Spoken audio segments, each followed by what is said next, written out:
안녕하십니까. 헌법 2 제1회입니다. 오늘은 표현의 자유 6번째로 차별적 표현 규제에 대해서 보겠습니다.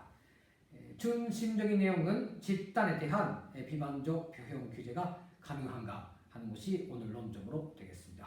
그럼 극리해서 먼저 차별적 표현이란 무엇인가 확인을 하겠습니다. 1번만 읽겠습니다.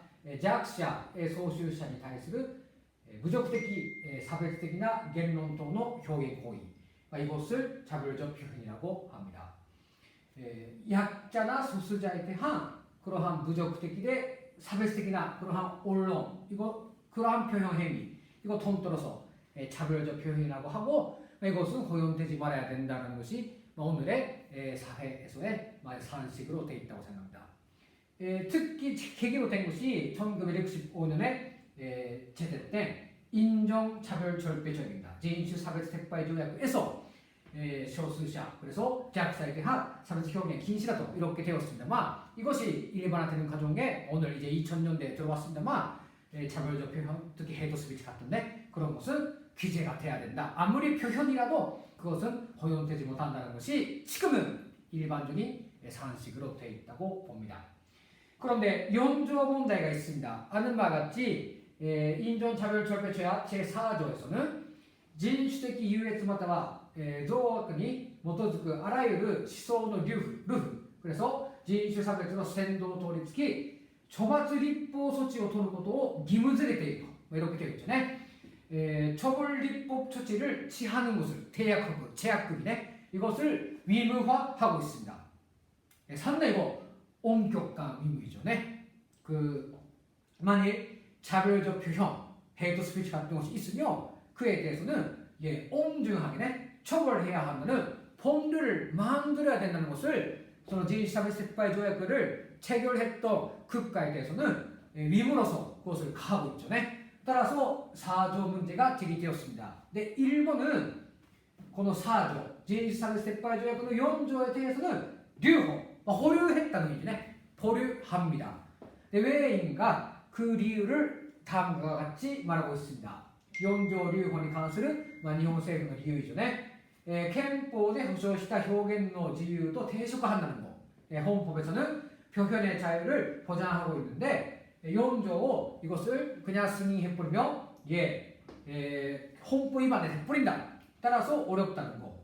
두 번째는 여기 썼습니다만刑罰法規の構成要件として用いることが曖昧だと差別的表現라고 말하고 있지만 무엇이 차별적인 것이 이거特定 못하지 않는가, 혼란하다.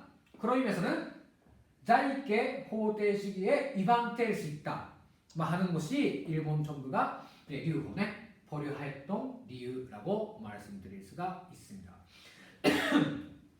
그래서 이것이 그러면 지금 어떻게 되고 있는가 하면 표현의 자유하고 차별적 표현의 규제 문제는 상당 정도 논쟁이繰り広げられ 하고 있습니다. 어떤 의미가 하면 표현의 자유가 중요하다는 사람, 아니다, 차별적 표현에 의해서 가슴 아픈 사람이 생기는데 그 사람의 인권을 또 존엄을 존중해야 된다는 그러한 주장, 이거 대립이 되어지죠. 그래서 어떻게 하면 좋겠는가 하는 것이 제법 오랫동안 헌법학계에서는 논의가 되어 있습니다. 그런데 최근의 움직임입니다만 2000년 이후에鳥取県 이거 가와키리 있지 않습니까? 조례가動きが 있습니다. 그差別的 表現を 規制해야 된다는 조례가 이거 처음으로 나와서 그 후 여러 단위에서 조례가動きが 있다는 거하고 2010년대 들어오면서人権擁護法案것이閣議決定되고 있습니다. 응당 참분은 있습니다. 왜인가 하면 잘못하면差別 表現라는 명목으로 오히려 반대로 국가든지 정부를 비판하는 언론들의 차별 표현으로 어쨌든 수 있기 때문에 이거 뭘 하는 부분이 있습니다. 어느 쪽을 쓰는가에 따라서는 좋게 이용될 수 있고 나쁘게 이용될 수 있기 때문에 차원도 있긴 있는데 다만閣議決定까지 하게 되었다는 거 하고, 근데 사건의状況 있잖아요. 최근 시기 헤이트 스피치 같은 것이 나와 있는 상황을 본다면 상당히 그 표현의 자유라는 것을 절대 자는 것보다는 차별적 표현 규제를 하는 것이 또 중요하지 않는가라는 그러한 상황이 도래되고 있는 것도 사실입니다. 그래서 오늘은 이런 내용을 정확히 좀 이해할 수 있도록 몇 가지 중점적으로 말씀을 드려나가겠습니다. 그러면 극리 해석. 차별적 표현 규제 배경입니다. 이거 중요한 것은 1950년대에 미국에서는 차별적 표현 규제라는 문제가 제기는 되었는데 이때는 사회 레벨의秩序維持的観点다 사회 레벨에서, 사회 수준에서 질서를 유지하기 위해서 차별적 표현의 규제가 필요하다라는 그러한 배경적인 것이 있었습니다. 예컨대 한 유대야 시기, 유대인에 대해서 반대하는 사람들이 많아서 그 사람들이 유대인을 나쁘게 얘기했죠. 그래서 그러한 폭동을 방지하는 의미에서의 사회적 표현規制였기 때문에 본질은 약자가 오히려 강자에 대해서 있지 않습니까? 이른바 잘 못 사는 사람들이 잘 사는 사람들에 대해서 그러한 표현을 쓰고 폭동을 일으키거나 사회 질서를 이른바 미다시하자 그런 것이 있었기 때문에 그것을 규제하자는 것이 목적으로 사회적 표현規制라는 것이 제기가 되었다는 것이 50년대의 그러한 배경입니다. 그것이 1990년대 들어서면서 개인 레벨, 개인 수준에서의 가이약発生 防止 이렇게 전환되었죠.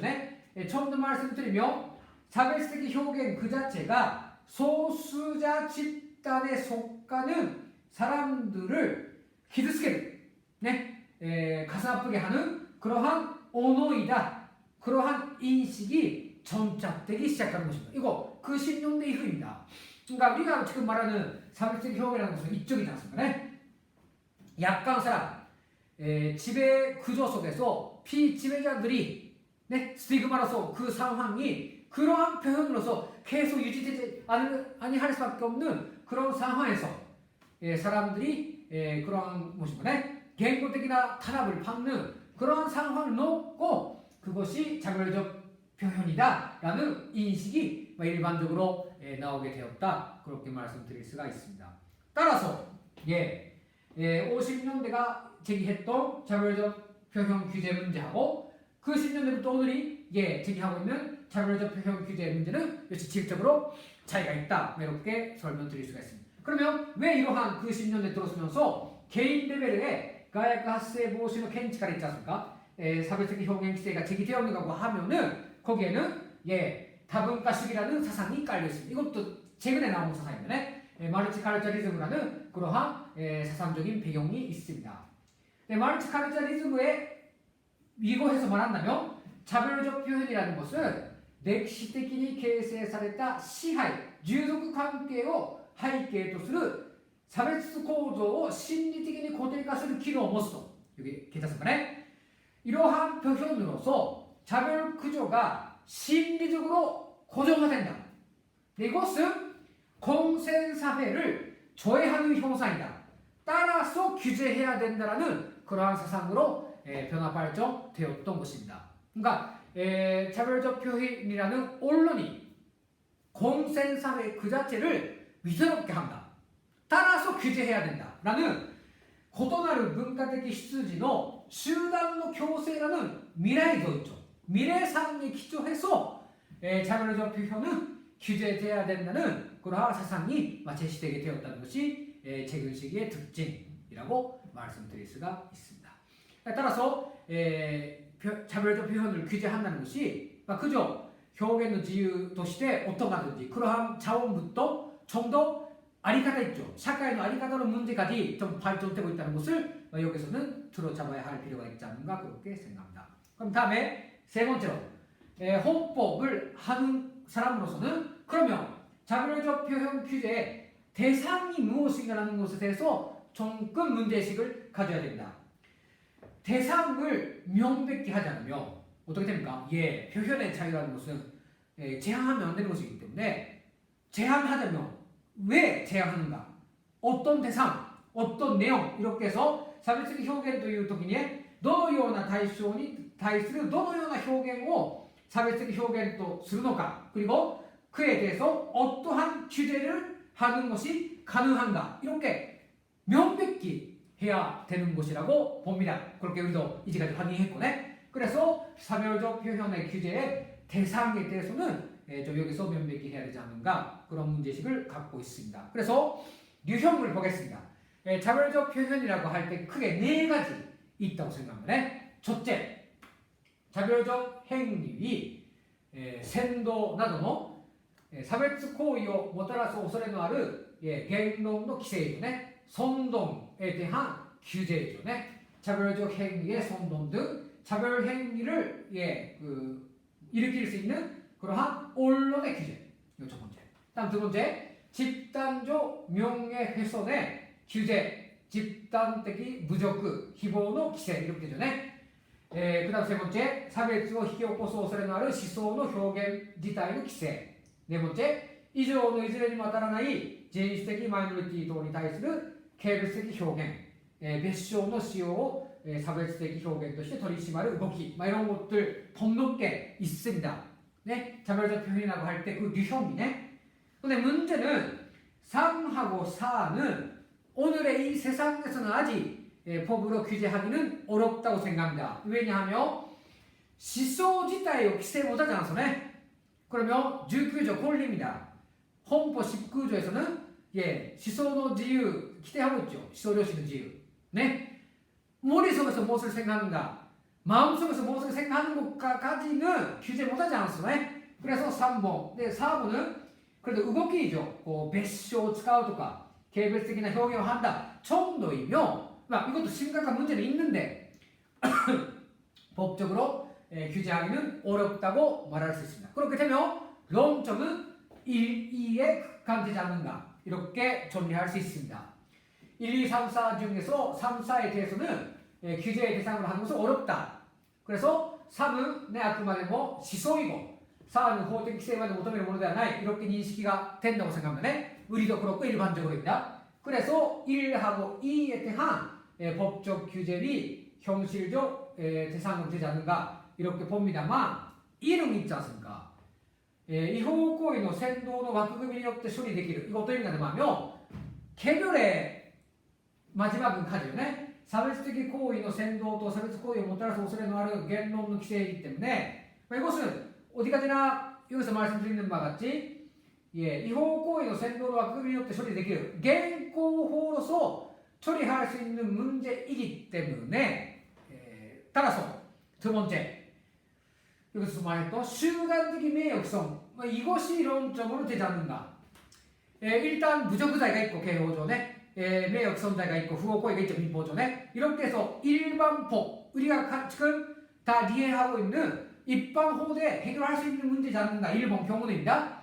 그래서 이번에 수단적인 명예훼손자 이것이成立 可能かどうか라는 문제가 이것은 논점으로 되지 않는가 이렇게 저는 생각을 합니다.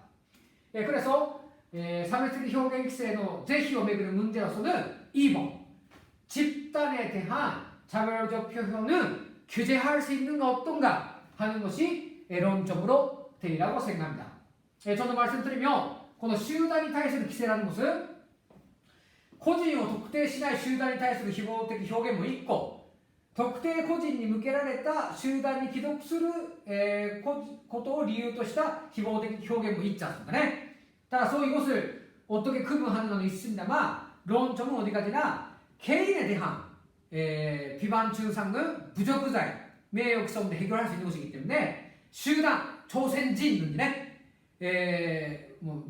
거구지인지 그렇게 해서 어느 집단에 대한 차별적 표현에 대해서는 규제가 가능한가 또 규제하는 의미는 어디에 있는가 라는 것이 입증되지 않으면은 규제는 어렵지 않는가라는 것을 여기서 문제를 제기하겠습니다. 이 문제는 새로운 문제이기 때문에 먼저 교과서에도 좀 나오지 않고 있거나 한례에도 찾지 못할 수 있습니다만 오늘은 좀 이런 내용들을 같이 마지막에 생각을 해나가자고 생각합니다. 그러면 네 번째 책입니다. 마지막입니다. 차별적 표현 규제 및 접근론과 서근론을 보면서 가능성을 여쭤보겠습니다. 접근론입니다. 차별적 표현 규제의 적극적인理論에는 크게 두 가지가 있는데 첫째는 집단에 대한 비방 이것은 집단도 도머리 집단과 함께 집단에 속하는 개인에도 손해를 주는 것이다. 따라서 규제해야 된다는理論이 있습니다. 이것은 본질적으로는 집단의 문제 아니죠. 네? 이런 주장이 강한데 자꾸 말합니다. 集団に対する誹謗中傷はね、集団に属している個人の誹謗中傷に이어지기 때문에 본질은 개인의 인권 침해니까 이것에 대해서는 규제해야 된다는理論인데 이것이면 그렇습니다. 현행법에 좋지 않는가 이렇게 됩니다. 그러면 하필이면人種差別 撤廃法 같은 것을 만들고 헤이트 스피치法 같은 것을 만들고 규제를 하자면 이 일본의 설명으로서는 조금 모자란 감이 합니다. 그래서 2번 差別的表現は何ら有意味なメッセージを発信せず民主主義的統治に全く貢献するところのない価値の低い表現であるからその規制には厳格な審査基準が適用されない라는 주장도 있는데 이것도 어떤가 생각합니다. 역시 그래도差別 表現は表現이기 때문에 저는厳格な審査基準で해야 된다고 생각합니다. 왜냐하면何が差別的表現か라는 것은 잘 심사해야 되지 않는가. 따라서積極論의 この 1, 2번은 조금 설득력을 좀 더 가지게 해야 되지 않는가 그렇게 생각을 합니다. 일반적으로 사회적 표현規制가 왜 필요한가라는 접근론의 논의는 이러한 내용으로 되어 있습니다. 일단 여기에 조금 연기를 해 놓겠습니다. 참 어려운 문제인데 다음 두 번째로 소극론입니다. 그래서 소극론이 있습니다. 우선 規制されるべき差別的表現を明確に定義することは不可能。이거 일리는 있습니다. 何が差別表現か、誰がどう受け止めるかっていうのが사람마다 다르기 때문에一様に一律に言っちゃうんか定義못하지 않는다는 것이 있습니다. 다음 두 번째, 差別的表現が望ましくないとしても法的な手段によってではなく対抗言論の中で出されるべきだ. 이것은 기억에 있습니다. 思想の自由市場이죠. 아시는 바와 같이言論야言論을対抗해야 되는対抗 言論 理論입니다. 이거 우리는 알고 있지 않습니까? 시장물이라는 것이 핀배의 격차가 심화되는 것처럼対抗 言論도 힘 있는 사람의言論가 이긴다는 것은 우리는 알고 있습니다. 목격하고 있고. 따라서 저는 이번에 소극론은 조금 어떤가고 생각합니다.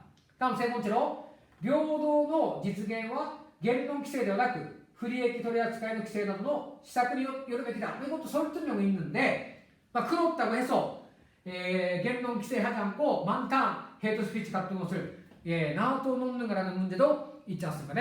그래서 소극론 그 자체도 그렇게 그린 히트하고 있는理論은 아니지 않는가고 생각합니다. 대체로 괜찮습니까? 뭔가 자기들이 해야 된다고 되었습니다. 그러니까 다시 한번 말씀드립니다만 차별적 표현에 대해서 규제해야 되는가 규제하지 말아야 되는가 하는 것은 憲法21条이表現の自由하고에 관련해서 상당 정도激論되었던 문제입니다. 일본 국가의 입장은 진실사회撤廃条約 4조 6을 없애고 있고 어디까지나 표현의自由 21조의 문제로서 너무 쇼마츠立法에 대해서는 소극적입니다. 몇 개 조례가 나와 있고立法가의 움직임도 있는데 그다지 속도가 빠르다고는 말 못한다고 생각합니다. 자, 여기부터입니다. 그러면 가능성이 없는가?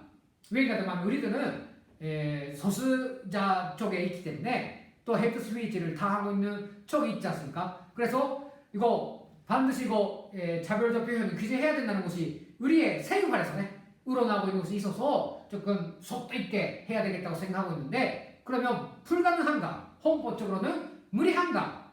그렇지는 않다고 생각합니다. 争点ね。侮辱罪、名誉毀損罪、そして不法行為による救済が可能であり、集団的誹謗表現の新たな規制を制度化するためには어떻게 하면 좋은가? 個人的法益に還元できない損害の存在が立証されなければならない. 이렇게 되겠습니다. 아까 말씀드린 대로侮辱罪、名誉毀損罪、そして不法行為による救済라는 것은 個人に対する差別表現에 대해서는救済가 가능하죠. 문제는 우리는 그것이면 모자라다고 생각하죠.集団に対して差別表現を하고 있는 것이기 때문에. 그러면 집단에 대한 차별적 표현을 규제하자면個人的法益에는 환원되지 않으면 손해의 존재가 입증돼야 된다는 것입니다. 이것을 입증할 수 있는가? 저는 이것은 역사적인 지배 종속 관계의 고정화에 있지 않는가 이렇게 볼 수 있지 않는가 그렇게 주장을 하고 싶습니다. 그러니까 이해되신 거네. 그 개인의 그저 요구가 이해관계만으로서는 보이지 않는 역사적으로 추적된 맥락 속에서는 존재해왔던 지배 종속 관계의 고정화가 있지 않습니까? 이것을 풀지 않고서는 진정한 의미에서는 개인이 향유할 수 있는 권리를 향유 못하는 것인데 이것이個人的 法益に 還元できない損害の存在が 여기 있지 않는가라는 그러한 문제 제기를 하면서 마지막에 집단에 대한 비판적 표현 규제의 가능성에 대해서 봐보겠습니다. 5. 集団に対する誹謗的表現規制の可能性 이렇게 했습니다만 첫째, 차별적 표현 규제의 필요성하고 어려움입니다만 차별적 표현에 의해서 개인의 존엄이 지배되고 있는 것이기 때문에 個人の尊厳라는 것이 지배되고 있다는 것은 뭐라는 거네. その差別表現라는 것은最大の根幹の部分を침해하는 것이기 때문에 따라서 규제의 목적이 명백하니까 이것은 필요하다고 생각합니다. 이렇게 땄습니다.差別 表現에 의해서 個人の尊厳が 지배되고 있죠. 따라서 이것을 규제하지 않고서는 절대 안 되지 않는가. 이것은 필요성에 대해서는 모두가 납득이 된다고 생각합니다. 다만 문제는 기존의 법제도로서 규제가 가능하지 않는가라는 주장이 있죠. 사실은 있습니다. 개인만으로 본다면 個人に対する侮辱、個人に対する名誉毀損이며 그것이 집단을 이유로 한 명예훼손이었다 하더라도 기존의 법제도로서는 일정한 규제는 가능한데 아까도 말씀드린 대로 그것으로서는 해결 못하는 부분, 개인적인 리익으로서는 활용되지 않는 부분이 있죠. 여기 앞에 아까 말씀드렸습니다만 개인적 법익으로 활용 안 되는損害가 존재하죠. 이것이 무엇인가 라는 것을 역시 주의해야 됩니다. 그래서 규제의 대상이 상당히 대기하는, 정리하는 것이 어렵다는 것도 있어서 한마디로 말씀드리면 규제해야 되는 것은 절박한데 다만 규제하자면 어려움이 많다는 것입니다. 그러면 규제 가능성 어디에 있는가? 제가 생각하기에는 첫째로 규제를 필요로 하는立法 사실이 존재하는 것입니다. 법 해석으로서는 안 보여도 실제差別 表現を 規制해야 되는 事実が 거기에 있지 않습니까? 立法 사실. 이것이 가장 중요한 규제 가능성입니다. 예컨대 교도 제2학교 학생들이 差別 表現에 의해서 실제 마음에 상처를 입고 있고 아픔을 겪었다면 그 사실이 있지 않습니까? 규제해야 되는 객관적인 요인이고立法 사실이고 그것이 규제의 가능성입니다. 둘째로 그러한 규제에 의해서 어떤 사회가 형성되는가? 실제 규제에 의해서 그 규제가 사회에 주는 효과가 있는가 없는가? 있지 않습니까?差別 表現 規制 立法가 생김으로써 실제 그러한 미래強制社会が到来하는 것이기 때문에 그러한 효과 이러한 立法 事実하고 規制によってもたらされる社会にもたらす効果 이런 것들이 사실상은 규제의 가능성으로 되지 않는가 그렇게 생각합니다. 그런 의미에서 집단 간의 정서 지배 관계 그것은 여러 가지 사회마다 문맥에 의해서 규정된다. 일본 사회, 우리나라, 미국, 영국, 프랑스 여러 나라가 있지 않습니까? 그 나라마다가 가지고 있는 역사적인 문맥이 있지 않습니까? 또歴史的な 문맥의 이해에 기초해서 차별적 표현의 규제 문제는 보아야 되지 않는가 하는 것이 오늘 문제 제기로 되겠습니다. 표현의 자유 오늘 6번째는 차별적 표현의 규제에 대해서 전문 지식을 주는 말씀을 드렸습니다. 좀 교과서에는 잘 안 나와 있는 문제입니다. 왜냐하면은 새로운 인권이라고도 말할 수가 있습니다. 그러나 최근에는 헤이트 스피치라는 것이 특히 일본에서 많이 나오게 되었고 또 여러 가지 문제를 발표시키고 있습니다. 특히 코로나 문제가 제기되는 속에서는 이 문제 결코 낡은 문제가 아니라 오늘 새로운 문제라고 저는 생각을 하고 있습니다. 그런 의미에서 차별적 표현 규제가 가능한가 저는 말씀드리며 집단에 대한 희보되기 표현規制가 가능한가라는 것을 또 생각하는 그러한 계기로 해주시면 좋겠습니다. 오늘 좀 과제는 내지 않겠습니다. 그래서 모든 동무들이 지금 논문을 쓰고 있다고 생각합니다만 논문 집필에 박차를 가해주시면 좋겠습니다. 그러면 오늘 수업을 이상 마치겠습니다.